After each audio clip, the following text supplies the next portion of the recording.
En procès le 9 octobre prochain, j'ai désobéi pour dénoncer le non-respect des engagements de l'État qui menacent notre avenir à tous. Je n'avais pas imaginé commencer ma retraite au tribunal et je me demande qui, de moi ou de l'État, devrait être jugé. Bonjour, voilà, je m'appelle Patrick, j'ai eu 60 ans, j'ai 60 ans depuis peu, je suis marié, j'ai un fils de 25 ans et la chance, et surtout la chance d'avoir pu prendre ma retraite à 60 ans. Après 10 ans passés dans une banque et une trentaine d'années auprès de personnes polyhandicapées. Je n'ai aucune compétence scientifique ou technique en matière d'environnement, comme la plupart des gens.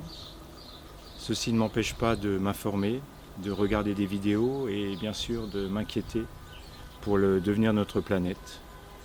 Peut-être plus particulièrement de ma région l'Alsace, puisque j'y ai toujours vécu, mais je sais bien que l'urgence climatique est mondiale.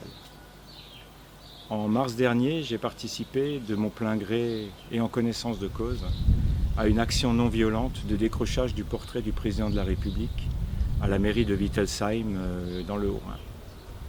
Je n'ai fait cela ni par jeu ni par provocation, mais mu par la conviction profonde que nous sommes en danger.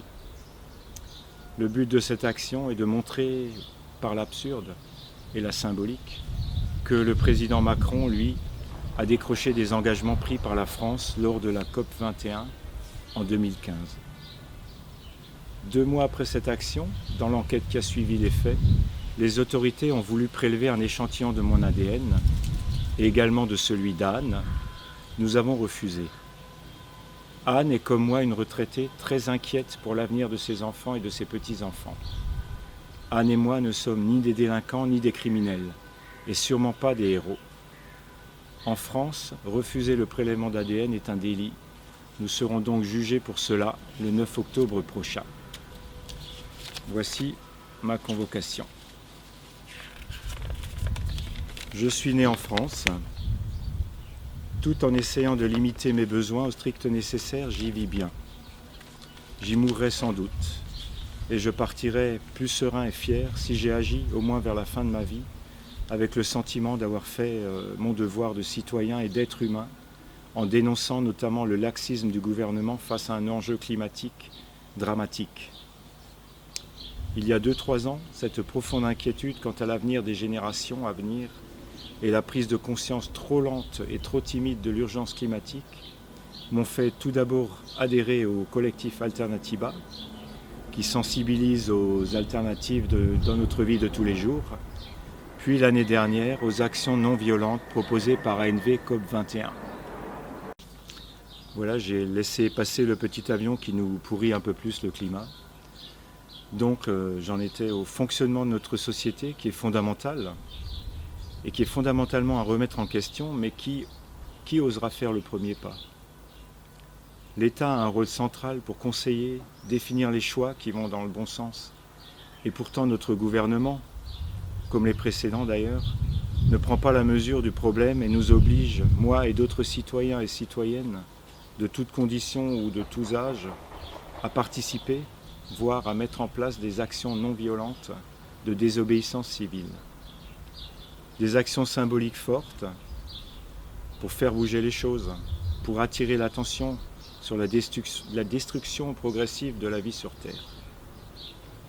Il y a des dizaines d'années, les premiers écologistes prédisaient ce qui se vérifie aujourd'hui, c'est-à-dire un lien direct entre les activités humaines et le réchauffement climatique, la perte de la biodiversité, la pollution de l'eau, de l'air, de la terre. À l'époque, j'étais jeune, je considérais ces personnes comme des excentriques, des originaux.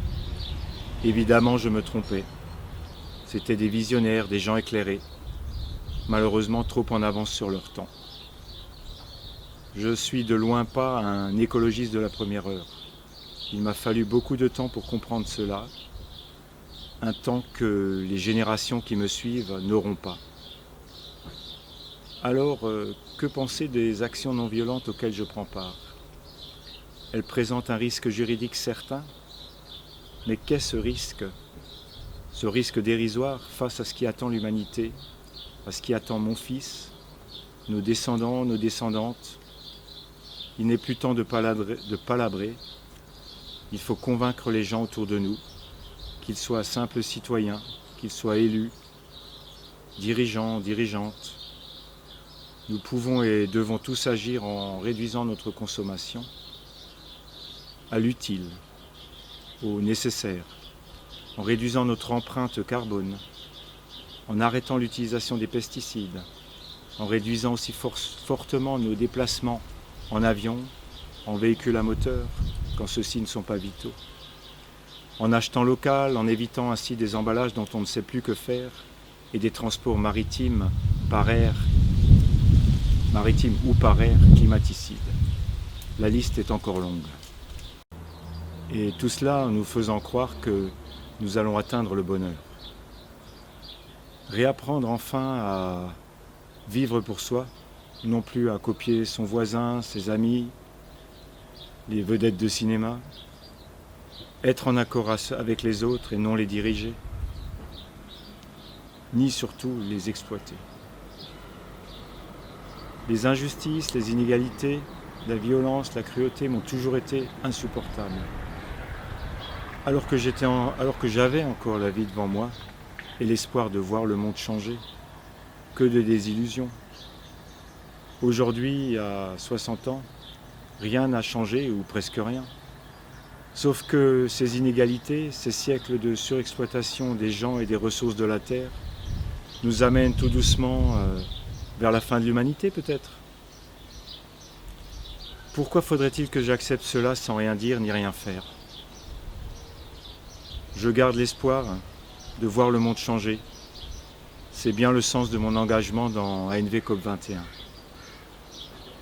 Un petit mot pour finir sur les gilets jaunes, dont je ne me revendique pas, mais qui pourtant sont le reflet d'une république qui crée de l'inégalité sociale et de l'injustice depuis des décennies.